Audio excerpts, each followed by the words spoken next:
warahmatullahi wabarakatuh. Sampurasun warga Jabar. Balik lagi di Vox Pop Podcast Mobile, persembahan Sekretariat DPRD Jabar. Nah, kali ini Vina dan juga teman-teman lagi jalan-jalan ke salah satu kabupaten pemekaran, ya, Kabupaten Bandung Barat. Dan di depan Vina sudah ada wakil rakyat dari Kabupaten Bandung Barat, Bapak Edi Rusyanti. Assalamualaikum Pak Edi. Waalaikumsalam. Masya Allah. Akhirnya Sampurasun, Sampurasun, Rampes. Akhirnya main nih Pak kita ke Kabupaten Bandung Barat. Iya, Wilujeng Sumping di Bandung Barat. Iya, alhamdulillah ke daerahnya Pak Edi. Betul.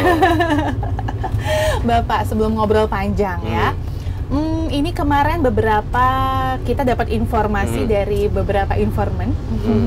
Bapak ini adalah anggota DPRD yang ini fun fact dulu ya Pak ya. Bapak ini adalah anggota DPRD yang sosoknya itu sederhana dan humble. Kayaknya iya sih kalau ngelihat dari karakter wajahnya ya. Sederhana, iya sederhana. Karena baru kali ini ya kita ngobrol ya Pak. Betul, ya. iya. Sosok sederhana, humble itu mungkin kayaknya itu base-nya emang sebelumnya Bapak dulu santri. Jadi nyantri ya, pernah nyantri atau gimana? Cerita Pak dikit. Rada nyantri. Rada nyantri. Rada nyantri juga karena memang bukan karena saya santri. Oh gitu. Jadi tapi karena memang di lingkungan kampung saya ada pesantren.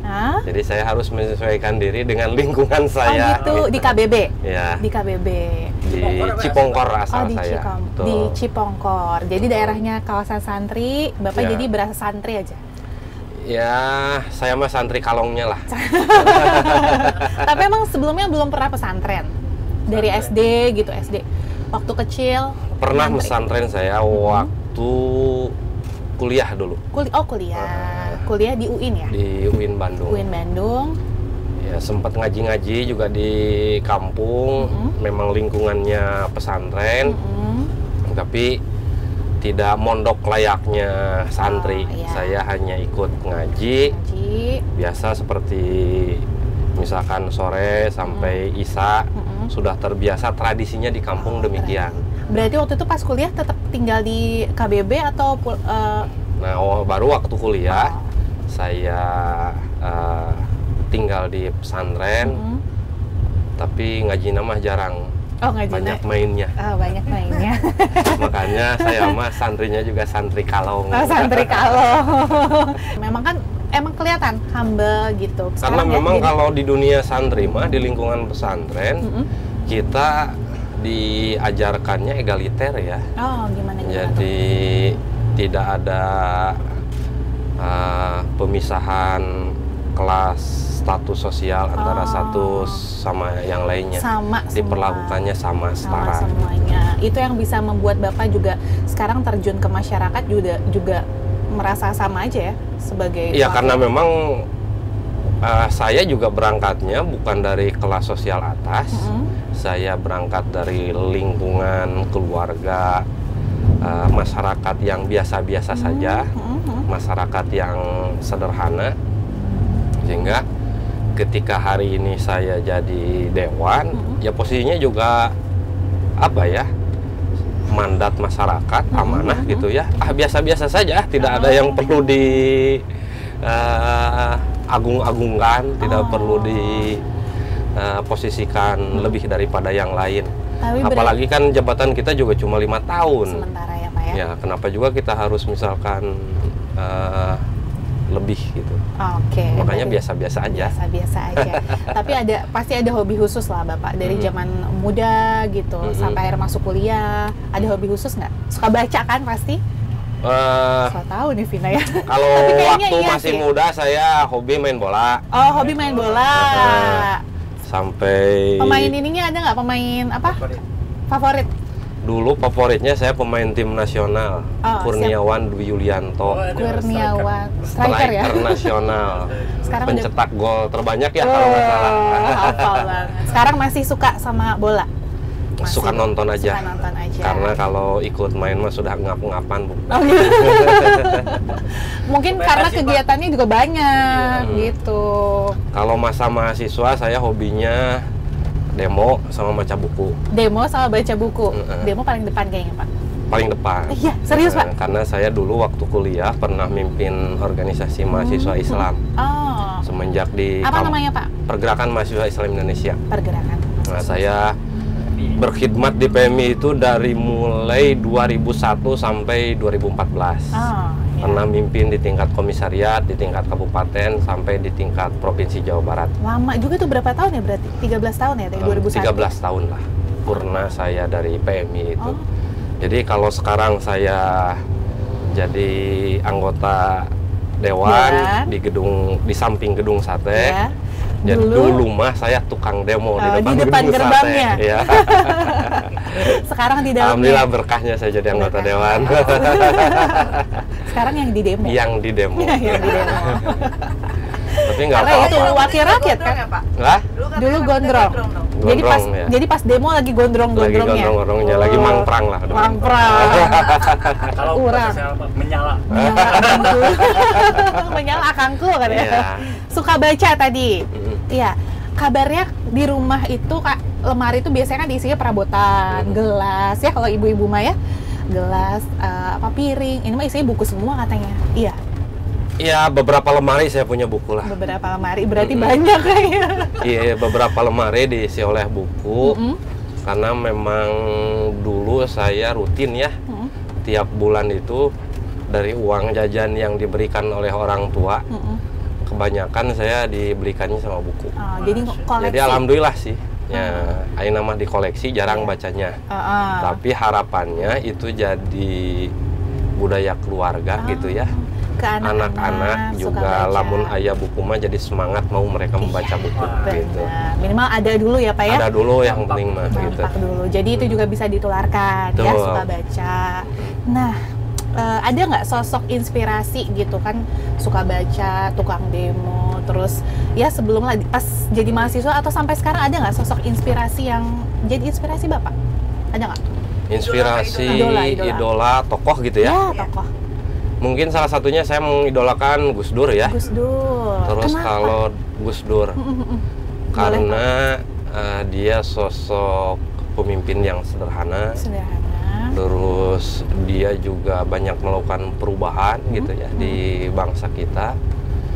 Terus juga pikiran-pikirannya sangat maju gitu. Sangat maju. Itu jadi inspirasi buat Bapak. Betul. Sama dibawa juga mungkin ya ke lingkungan Bapak dengan masyarakat juga caranya. Betul. Gitu ya, jadi Gus Dur itu kan bukan hanya di level elit ya, pemimpin ruang lingkup pergaulannya, tapi beliau juga terjun turun di tengah-tengah masyarakat, sangat respon dengan berbagai persoalan-persoalan di masyarakat, hingga masyarakat kecil sekalipun Gus Dur mau nerima gitu. Jadi sekarang saatnya Bapak yang mengimplementasikannya. Semangatnya harus dibawa gitu, diperjuangkan. Ngomong-ngomong soal buku, aku punya sesuatu buat Bapak. Ya. Apakah Bapak tahu ini apa? Cara sebentar ya. Tada, ini ceritanya buku ya Pak? Betul. Ini buku karya Fahrudin Faiz, judulnya Aku Bertanya Maka Aku Ada. Ingat nggak Bapak ini buku apa ya? Ini buku, nah Bapak lupa nih. Semi-semi rada filsafat ya itu teh. Ada kenangan nggak sama buku ini? Ada nggak ya? Kalau tidak saya teh hadiah buat pacar saya ya. Pernah kalau nggak salah saya beli itu. Kalau nggak salah mah saya hadiah buat pacar gitu ya. Pacar yang sekarang jadi istri ya Pak ya. Alhamdulillah jadi ibunya anak-anak. Buku pertama yang dikasih pasti buat ini ya, apa sih gebetan kalau zaman dulu ya, gebetan. Buat ngelobi biasa. Buat ngelobi. Tapi kenapa harus sama buku? Kenapa Pak sama buku ini ngelobinya? Biar kelihatan intelektual? Atau mungkin salah satunya itu. Kayak waktu itu gitu ya. Biar kelihatan pinter, seolah-olah pecinta buku gitu. Rambut tapi udah cepak atau masih gondrong waktu itu? Kayaknya masih gondrong. Oh, masih gondrong. Oh, ini kayaknya ibu gini. Aduh, itu. Nah, siga nama di sini juga ada bahasan-bahasan cinta. Oh, gitu. Sehingga tidak perlu saya sampaikan, biar dia baca aja di sini. Gitu. Bu. Pak tahu dari mana itu? Kita mah banyak Pak informannya. Tapi ini buku pertama yang dikasih sama ibu waktu ngeceng-ngeceng pertama di kuliah ya? Di kuliahan atau gimana ceritanya ini Pak? kuliah sama sekampus dengan Sekampus. istri, kemudian saya juga satu pesantren dengan istri. Oh, satu pesantren juga. Jangan-jangan Jadi ngeceng teh kadang-kadang dari pesantren gitu, dari asrama. iya. Kadang-kadang pas di kuliahan. Di kampus UIN. Di UIN UIN kan Bandung. banyak pohonnya gitu. Biasanya Nah. Bapak pasti nongkrongnya di bawah pohon. Heeh, Iya. ya. Tahu ya saya. Iya. Dulu mah masih ada, nggak tahu sekarang Oh, masih sekarang. ada atau enggak. Jadi dulu ada apa dengan DPR di bawah pohon rindang? Di bawah kita pohon jangan dulu rindang. bahasin DPRD dulu. Cerita Bapak dulu nih. Iya, memang di kampus itu ada salah satu tempat yang cukup nyaman lah Nyaman. buat para Nongkrong. mahasiswa, tempat nongkrong, tempat ngopi. Dan di sana juga dijadikan area diskusi. Oh. Teman-teman mahasiswa, komunitas-komunitas mahasiswa. Udah mulai aktif tuh, jadi aktivis Bapak ya waktu mahasiswa. Betul. Nah, kadang-kadang ya di sana juga protes-protes mahasiswa disampaikan terkait dengan ekspresi kebebasan akademik lah di kampus. Itu ruangnya ada di DPR itu, di bawah pohon rindang. Jadi dari situ keluar banyak hasil ya Pak ya, hasil diskusi. Ya, belajar, apapun salah ya, satu belajar. tempat belajar di sana. Salah satunya Sharing. Iya, Jadi salah tidak satu. hanya di ruang kelas, tapi juga aktualisasi pembelajarannya di sana juga, di situ juga. di luar Termasuk kelas. ngegebet ibu ya. salah Balik satunya. lagi Nah dah. itu karena memang di DPR itu tempat di mana pacar saya lewat ketika mau kuliah ke ruang gitu. kelas. Udah. Jadi Bapaknya udah nyirian weh. Nyirian we abdi teh jadwal beliau hari Jam anu segini. itu jam segini gitu lewatnya. Gitu. Jadi di sana udah tahu jadwal, udah nyirian. ngecengnya gitu. Kita pupujieun. Jadi berawal dari buku ini berakhir di buku nikah ya Pak. Alhamdulillah. Jadi kita Jadi buku nikah. lanjut ke pelaminan. Alhamdulillah. Punya Melahirkan anak 3 ya. 3 generasi. 3 generasi. 3 anak ya Pak. 3 anak. Perempuan? Tiga anaknya. Oh istrinya 3. Tiga Anaknya. Oh anaknya. Anaknya 3. Oh, anaknya. Bukan Istrinya istrinya. 1 ya Pak ya. Istrinya 1. Satu. Anaknya 3. Anaknya 3. 1 laki-laki, Satu laki-laki, 2 perempuan. Paling Alhamdulillah. besar laki-laki. Paling besar laki-laki. Masih pada sekolah? Nah, alhamdulillah yang anak pertama sekarang sudah 1 tahun di pesantren. Jadi sekolahnya sambil pesantren juga. Kemudian yang kedua dan ketiga ini masih di kampung sekolahnya. Oh, SMP, paling gede SMP. Paling gede sekarang baru naik kelas 8. Kelas 8 SMP kelas 2 ya kalau SMP kelas 2. Oke, kita nih kalau tadi udah ngebahas ya tentang buku sampai ke buku nikah. Nah, selanjutnya ini kalau misalnya nih kan, Bapak itu waktu dulu nih setelah apa nih ceritanya setelah kuliah, setelah lulus itu di usia muda kita dapat info Bapak itu pernah jadi guru honorer. Betul. Jadi guru honorer, terus akhirnya jadi PNS. Gimana sih Pak ceritanya boleh? Kan waktu dulu usia berapa Pak? Berarti waktu pas di awal di guru honorer itu? Guru honorer itu nampaknya saya semenjak usia 20 tahunan 20 juga tahunan. sudah mulai terjun di dunia pendidikan ya, ikut ngajar Ngajar di sekolah di desa? Madrasah Ibtidaiyah di SD. MI. Karena memang karena background keluarga saya, terutama bapak saya itu PNS ya. Jadi Anaknya PNS hal juga. yang ideal cita-cita bagi orang tua Iya. ya jadi PNS lagi. Nah, Akhirnya kebetulan jalurnya untuk terjun menjadi pegawai negeri sipil itu melalui guru. Nah, jadi saya sambil kuliah, ada kalanya saya pas pulang ke rumah itu karena memang saya juga kuliahnya di pendidikan ya. Oh, iya. Ya ikut ngajar juga di sana di sekolah yang dikelola oleh orang tua saya. Oke, jadi di honorer di situ, terus akhirnya jadi PNS di tahun. Mungkin adalah 10 tahunan saya honorer. Lama ya. Nah, 2009 saya diangkat jadi PNS. Jadi PNS. Oke. PNS 10 tahun. 10 tahun. 10 tahun Jadi juga. 10 tahun jadi honorer, selanjutnya Bapak jadi PNS 10 tahun. Betul. Mengajar di sekolah yang sama. Diangkat di Cikalongwetan di Madrasah Ibtidaiyah Negeri. Oh, di Cikalongwetan. Dari 2009 sampai 2019. Terus di 2019 akhirnya Bapak Memilih terjun di politik. Jadi Bapak kan ya itu dia tadi kan, kalau PNS itu biasanya mungkin sampai hari ini PNS juga masih jadi salah satu impian Primadona, bagi primadona lah, pekerjaan yang diinginkan Ya. warga Indonesia, warga Jabar. Nah, apa Pak? Kan Bapak udah jelas-jelas nih jadi PNS 10 tahun, istilahnya udah settle lah dalam hal pekerjaan. Tapi Bapak mempertaruhkan pekerjaan yang diidam-idamkan orang itu untuk terjun ke dunia politik yang kosong banget, berarti kan di politik kan blank banget gitu di politik. Sedangkan di politik waktu itu di KBB itu hanya 4 kursi untuk di DPRD Jabar, berarti cuman 7% mungkin, 7%-an ya peluangnya cuma 7%. Apa Pak? Apa gitu? Kadang saya juga nanya, Punya keyakinannya apa gitu? Kok bisa Karena mempertaruhkan? background saya itu aktivis mungkin ya. Dulu aktif di organisasi mahasiswa. Jadi biasa ngurus banyak orang. Sementara di PNS kan sudah sangat teratur gitu ya hidupnya. Iya. Paling ngurus teh sakeluargaan dan lingkungan sekitar gitu ya. Jadi kurang greget gitu mungkin. Apa gimana? Itu ya salah satunya begitu, terpaku dengan rutinitas gitu ya. Nah, sementara background saya aktivis,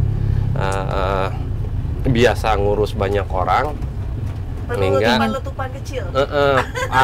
kadang-kala butuh banyak tantangan juga mungkin ya Bu ya.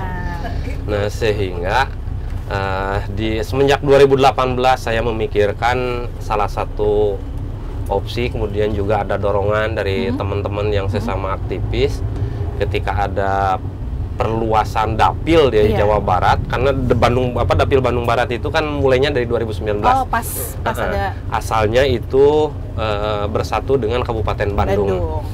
Nah, kita berhitung jadi waktu ada ngajakin potensi, ada peluang 4 kursi di Kabupaten Bandung Barat. Motivasinya lebih pada supaya kita bisa ikut terlibat ngurus banyak orang aja sih gitu. Bu. Apa ada nggak poin yang secara realnya Bapak perjuangkan gitu? Jadi kayak oke, saya harus jadi anggota DPRD, ini yang saya perjuangkan. Apa? Ada nggak? Kalau jadi PNS mah kan Bu ya paling ngurusnya keluarga dan lingkungan sekitar ya. Kalau jadi politisi, kita punya kekuasaan, kita punya kewenangan, kita bisa punya peran, bisa punya kewenangan untuk memberikan nilai manfaat yang lebih luas. Itu. Salah satunya mungkin di urusan pendidikan. Karena background saya secara akademik, pengabdian, perjuangan juga sebelumnya saya di dunia pendidikan. Pengen dibawa lebih luas lagi jangkauannya. Gitu. Tapi ada nggak tanggapan keluarga gimana waktu itu? Kan Bapak udah di PNS, keluarga PNS. Sangat hariwang. Oh, sangat hariwang. Terutama orang tua mungkin. Terutama orang tua. Waktu itu Pak berarti 2019 udah menikah ya Pak posisinya? 2019 sudah. Kalau istri waktu itu gimana? Kalau istri lebih menyerahkan sepenuhnya pilihan-pilihan itu sama saya. Mengikuti. Kalau orang tua, walaupun mungkin hariwang mah sama lah gitu. Kalau orang tua gimana Pak? Kalau orang tua mah persetujuannya baru keluar setelah saya terdaftar di calon tetap Bu. Setelah menjelang masa kampanye. Oh, jadi sebelumnya mah belum, masih. Sebelumnya mah melarang. Oh, nggak setuju nggak aja. Setuju saya untuk terjun di politik. Ya, karena udah PNS. Karena sangat spekulatif mungkin ya. Belum tentu menang saya calon dewan teh. Ya? Yakin banget waktu itu. Ya. Nomor 3 kan urut. Nomor 3. Itu seyakin itu ya Pak ya? Yakin karena paling tidak saya di 16 kecamatan se-Bandung Barat sudah punya ada kenalan ada gitu ya. Survei sendiri ya. Terus juga jaringan-jaringan juga relatif punya. Dan pilihannya waktu itu saya ngambil Golkar karena dimungkinkan berdasarkan hitungan-hitungan saya itu bakal dapat kursi. Oke. Sehingga saya harus berjuang sekuat tenaga supaya dapat posisi suara terbesar di Partai Golkar. Pokoknya yakin aja. Yakin. Terus yakinin orang tua, akhirnya beliau bisa Siga nama merestui. itu karena kepaksa, karena saya sudah daftar tetap ya. daftar calon tetap di KPU. Iya. Pada akhirnya mah terpaksa, orang tua juga membantu, mendoakan, membantu ikut mengkampanyekan. Ya, akhirnya ya udah oke, setuju. Daftarlah Bapak tuh. Sudah calon tetap waktu sudah itu. calon tetap. Pemilihan ceritanya. Bapak udah yakin banget tuh. Terus pas lihat Optimis hasil ya, optimis banget ya. Seoptimis itu ya, Pak. Dan Optimis. akhirnya menang, alhamdulillah. menang. Itu gimana Pak rasanya, kan Bapak nol banget nih di politik. Walaupun memang sebelumnya kan udah aktivis. Iya. Udah puluhan tahun berarti Iya. kan. Background pendidikan udah oke. Tapi masuk ke partai politik benar-benar baru. Terus waktu itu siapa, ada nggak yang betul-betul udah Kang Edi di Golkar, ceritanya akhirnya masuk ke Golkar, terus akhirnya mantap gitu. Ada orang yang Kakak saya kebetulan ini pengurus Golkar di Bandung Barat. Jadi sudah ada jalurnya gitu. Ya, Tahu jadi biar sama gitu. Terus juga saya menghitungnya Golkar secara visi, secara ideologi juga itu cocok dengan kepribadian dengan saya gitu ya. Oke. Karena Golkar itu kan partai tengah Iya. yang menempatkan urusan agama, urusan negara itu secara seimbang gitu. Bagi saya ya Golkar yang cocok gitu. Siap. Jadi akhirnya 2019 jadi anggota DPRD Provinsi Jawa Barat. Alhamdulillah. Dan dapat julukan katanya bayi ajaib di Golkar ya. Iya waktu itu? betul, waktu itu Karena pas lagi penghitungan di tingkat kecamatan. Oh, Karena pada saat Pileg 2019 itu, kalau tidak salah itu munculnya dari sebagian pengurus Golkar ya, Si kalau tidak salah. bayi ajaib itu ya. Si bayi ajaib Kenapa itu. Pak bisa dijuluki bayi ajaib? Karena pada awalnya saya itu dianggapnya sebagai calon yang underdog, yang iya. tidak diperhitungkan, Sangka-sangka, ya. tidak dipotensial untuk terpilih. Nah, sementara pas waktu penghitungan di kecamatan, ya sudah waktu itu kan kalau sudah perhitungan di level kecamatan sudah terlihat Iya. siapa yang berpotensi untuk menang. Waktu itu udah tuh angka Bapak udah paling Nah, itu banyak sudah terprediksikan bahwa saya dari Partai Golkar yang terpilih di antara 4 kuota DPRD Provinsi Jawa Barat dapil Kabupaten Bandung Barat.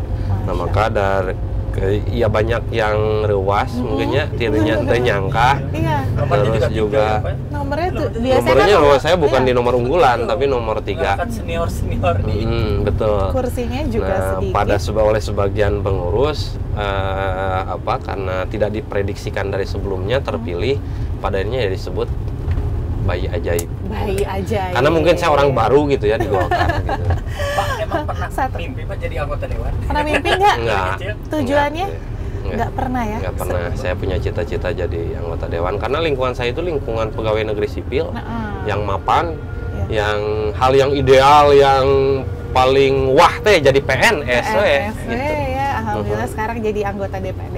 Ada nggak pesan-pesan buat warga Jabar supaya nih apalagi pemuda-pemudi ya yang sekarang lagi pengen menggapai mimpinya untuk lebih optimis lagi, untuk lebih yakin lagi, ada nggak? Ya, yang terpenting mah modal bekal kehidupan kita mah satu harus banyak ilmu. Ya, karena salah satu bekal yang paling utama menjalani kehidupan yang cukup berat, banyak tantangan, bekalnya pengetahuan gitu. Terus juga terus mampu mengupgrade diri gitu ya. Banyak gaul, diperluas pergaulannya dengan siapapun gitu sehingga itu bisa membuka peluang-peluang bagi masa depan kita. Kemudian juga yang terpenting integritas diri ya. Integritas diri itu membangun kepercayaan gitu bagi banyak orang gitu. Sehingga ketika orang percaya dengan kita, ruang-ruang bagi masa depan kita juga tidak akan susah lah. Terbuka ya Pak ya? Sangat terbuka. Ditambah lagi optimis. Ya, dari awal kudu optimis, gitu. pokoknya yakin. Yakin sambil ikhtiar. Sambil berdoa, berusaha.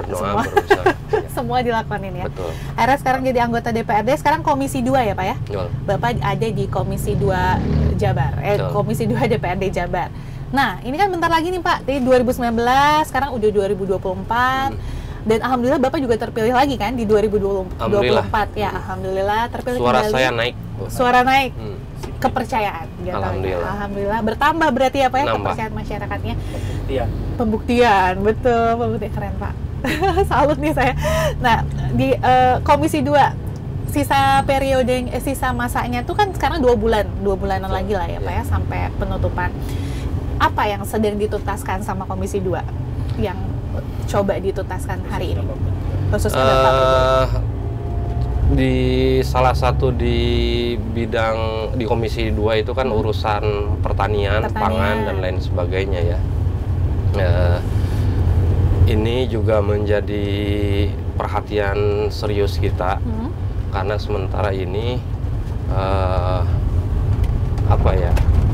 dunia pertanian itu dunia masyarakat Jawa Barat ya, yang sumber daya kemudian juga kehidupannya masyarakat Jawa Barat itu mayoritas urusan pertanian. Dan salah satu concern kita di Komisi 2 mendorong agar pemerintah Provinsi Jawa Barat baik dari sisi kebijakan kemudian alokasi anggaran ya dalam membangun ketahanan pangan itu supaya lebih ditingkatkan dan diperhatikan lagi. Emangnya Pak, kalau pertanian di Jawa Barat itu seperti apa hari ini? Saya melihatnya masih banyak PR ya. Banyak banget PR. Yang itu harus diperhatikan secara serius oleh pemerintah dari hulu sampai ke hilirnya gitu. Misalkan urusan sumber daya manusianya juga kita harus dipersiapkan. Belum optimal. Begitu optimal. Regenerasi petaninya juga itu sementara ini belum ada perhatian yang cukup serius. Mana ada anak-anak petani yang cita-citanya jadi petani lagi. Nah, itu regenerasinya berarti ya masih karena belum memang dianggap dunia pertanian itu nggak punya masa depan. Tapi ada nggak sih kayak beasiswa khusus gitu untuk anak-anak SMK misalnya yang buat petani? Sudah menyampaikan hal tersebut ya kepada Dinas Pertanian Provinsi Jawa Barat, termasuk juga dikoordinasikan dengan Dinas Pendidikan Provinsi Jawa Barat agar ada afirmasi khusus buat anak-anak petani, mereka mendapatkan beasiswa pendidikan yang itu program studinya adalah di bidang pertanian. Khusus gitu. Ya? Khusus buat anak-anak petani. Di Jawa Barat, se-Jawa Barat? Se-Jawa Barat. Secara secara sosial, rata-rata masyarakat petani itu ekonomi lemah, Bu. Oh gitu, iya. Pak, jadi mereka layak untuk mendapatkan perhatian daripada pemerintah. Kemudian yang kedua, kepentingan regenerasi juga, supaya ada anak-anak petani yang kemudian terjun di dunia pertanian, tapi mereka punya bekal pengetahuan, punya skill yang bisa meningkatkan kesejahteraan ekonomi keluarganya. Gitu. Itu berarti udah dilaksanakan ya Pak? Penyebaran beasiswa itu udah apa belum ya? Kalau disampaikan sudah ya ke Dinas Pertanian Provinsi Jawa Barat dalam beberapa kali rapat kerja kita, mungkin sebagian sudah ada ya implementasinya yang akomodir gitu. Tapi saya inginnya afirmasi, jadi kebijakan khusus gitu dari Pemprov Jabar. Kan ada program beasiswa yang namanya Jabar Future Leaders ya. JFLS itu di Dinas Pendidikan. Nah, saya minta dari sekian ribu atau sekian ratus kuota beasiswa di distrik provinsi Jawa Barat itu, misalkan 5% atau 10% gitu, untuk khusus buat anak-anak para petani. Itu ya, tapi belum terrealisasi ya? Mungkin sebagian sudah terakomodir ya. Cuma afirmasinya belum secara optimal tapi akomodir. Kalau sejauh ini Pak, yang Bapak tahu, potensi pertanian di Jawa Barat tuh seperti apa potensinya gitu? Kalau dikelola dengan baik dan benar, pasti akan memberikan jaminan kesejahteraan bagi warga masyarakatnya. Berarti gitu. SDM-nya harus siap. SDM-nya harus siap. Potensi mah udah banyak. Potensi alam mah sudah sangat mendukung di kita teh. Sangat gitu. mendukung di Jawa Barat. Cuma keberpihakan pemerintahnya belum serius. Oke. Kalau dalam hal produksi pertanian untuk kebutuhan masyarakat, apa sudah terpenuhi? Persentasenya apa? Kalau sudah terpenuhi, kenapa kita harus impor? Sampai berarti masih ya? Berarti kan masih belum optimal. Terpenuhi, ya. Belum optimal ya. Jadi memang melihatnya memang belum maksimal ya? Belum maksimal perhatian pemerintah terhadap dunia pertanian kita itu. Misalkan sarana prasarana infrastruktur pertaniannya apakah sudah mendukung atau belum. Kemudian daya dukung teknologi pertaniannya apakah sudah diperhatikan atau belum. Sementara seperti saya di daerah Cipatat, di daerah Gunung Halu, kawasan-kawasan pertanian, irigasinya pada hancur, Bu. Gitu. Gitu. Terus di musim kemarau mereka kebingungan untuk mengairi tanaman-tanaman kawasan area-area pertaniannya. Kayak gimana untuk meningkatkan produktivitas pertanian di Jawa Barat? Kan itu ada masalah-masalah tuh. Seluruh infrastruktur pendukungnya harus dibangun, diperhatikan oleh pemerintah. Saat ini sudah sejauh mana? Belum serius. Belum serius diperhatikan. Catatan ya, masih banyak catatan. Harus jadi catatan Pak PJ Gubernur dan Gubernur yang akan datang. Berarti strategi terdekat yang kira-kira bisa jadi gong gitu untuk acuan gong atau acuan untuk pertanian di Jawa Barat apa? Strategi yang penyelesaian urusan misalkan pupuk ya, yang biasa saya temui ketika silaturahmi temuan-temuan di lapangan. Kemudian perbaikan sarana prasarana infrastruktur pertaniannya. Kemudian juga yang menjadi keluhan masyarakat petani itu urusan pangsa pasar, pasarnya, market, ketika pasca produksi masih pada bingung gitu pada bingung gitu. Ada kalanya mereka overproduksi tapi marketnya kemudian harga jualnya tidak cocok buat mereka. Gitu. Ditambah lagi mungkin ada alih fungsi lahan ya. Fungsi lahan. Banyak nggak sih Pak alih fungsi lahan di Jawa Barat sekarang? Ya pastinya tiap daerah, tiap kota kabupaten juga banyak juga. Cukup masif. Kalau di Kabupaten Bandung Barat? Yang saya lihat juga lumayan cukup masif. Lahan-lahan sawah-sawah dipakai dibuat perumahan-perumahan. Oh gitu. Nah itu salah satu strateginya apa Pak? Kalau misalnya apakah dari perizinan atau apa gitu? Ketegasan dari pemerintah daerah. Area kawasan-kawasan produktif pertanian itu dilindungi. Jangan dijadikan kawasan-kawasan pemukiman atau di luar kegiatan-kegiatan yang urusannya dengan ketahanan pangan. Berarti semua stakeholder juga ngaruh ya, dari daerah, dari kabupaten, kota, provinsi. Betul, harus jadi komitmen bersama. Komitmen bersama. Terus anak-anak kita mau makan apa kalau misalkan area kawasan pertaniannya semakin habis? Iya, gitu. Ada pesan nggak Pak buat generasi sekarang nih, biar keberlanjutan pertanian juga lebih baik lagi? Ada nggak pesan khusus untuk generasi pemuda-pemudi Gen Z Jawa Barat sekarang? Cintai dunia pertanian. Karena insya Allah jadi petani itu salah satu penolong negeri kita. Jangan minder, jangan malu untuk terjun di dunia pertanian. Karena insya Allah pertanian juga punya masa depan, bisa memberikan jaminan kesejahteraan bagi hidup kita. Itu ya, jangan malu, jangan minder. Pertanian tuh emang bener ya dasar dari segala dasar. Yang penting mah kita punya ilmunya. Ilmunya. Jangan malu untuk belajar juga berarti ya Pak ya? Iya. Terus belajar. Karena menurut saya isu pangan itu isu yang akan terus ada sampai kapanpun, karena urusan dengan perut manusia Iya, itu. benar banget. Mungkin hari ini belum sebegitu seksi gitu ya urusan pangan, urusan pertanian. Tapi ketika kita geluti dengan serius, kita pelajari dengan serius, mungkin itu bakal jadi sesuatu yang sangat menjanjikan ke depannya. Ya, mudah-mudahan warga Jabar juga lebih melek lagi ke depannya ya, Pak, soal pertanian dan kebutuhan benar-benar pokok ini. Ya. Oke, selanjutnya kita main games. Dia tadi udah mulai serius. Udah mulai serius, kita main games sekarang Ayo, Pak, sampai siap. lagi. Ini tebak cepat ya Pak ya. Bapak Iya. pilih salah satu yang Vina sebutkan, pilih salah satu aja. Tebak cepat. Oke, yang pertama, kopi atau teh? Kopi, Kopi. Nasi liwet atau nasi timbel? nasi liwet, Nasi liwet. Pantai atau gunung? gunung, Gunung. Jadi konseptor di dalam ruangan atau belusukan ke lapangan? belusukan, Belusukan ke lapangan. Yang terakhir, eksekutif atau legislatif? eksekutif. Eksekutif. Udah terang-terangan nih. Akhirnya. Iya. Yang pertama kopi atau teh? Suka banget kopi, Bapak? Modal pergaulan saya kopi. Oh, Modal satu lagi. Modal iya. silaturahmi. Kopi dulu segelas sambil ngopi, ya kan? Berapa gelas Pak sehari Pak? Sehari berapa Sehari gelas? mungkin 2-3 gelas lah. Oh, ini ya.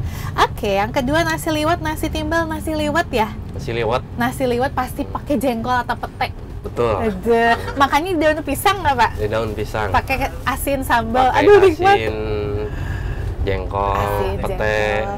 Itu jengkol sama pete nggak dimakan barengan kan Pak? Kadang-kadang suka bareng. Oh gitu. Udah soalnya pengen dua-duanya. Oh, gitu. Emang suka. Favorit banget sama putih Pak. Favorit banget.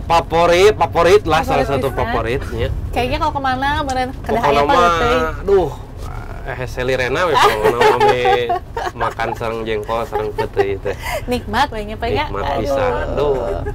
Yang ketiga pantai atau gunung? Sukanya gunung. Gunung, Bu. Gunung. Di KBB mah banyak gunung ya. Sekarang lagi hype banget nih. Ya karena kadang-kadang ku capek kegiatan gitu ya, Bu ya. Jadi butuh Healing. refreshing, butuh kesegaran gitu. Suka kemana Pak kalau refreshing gitu? Healing. Paling ke camping, Bu. Oh camping. Camping Suka sama camping. teman-teman gitu. Negeri Di di awan ya Pak ya?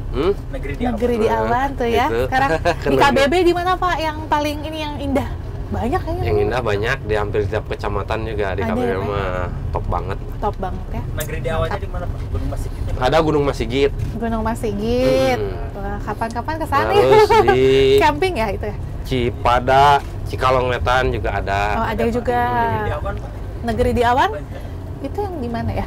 Iya sudah tahu. Terus di Oh. sana di Cililin juga ada Gantole namanya. Ah, iya iya. Nah, iya, cakep Gantole. sarang ya orang Ciamplas. Iya Gantole lagi rame tuh Pak. Ya. Ya, Gantole. Oke, yang keempat. Konseptor dalam ruangan atau belusukan ke lapangan? Senang belusukan, udah kelihatan sih.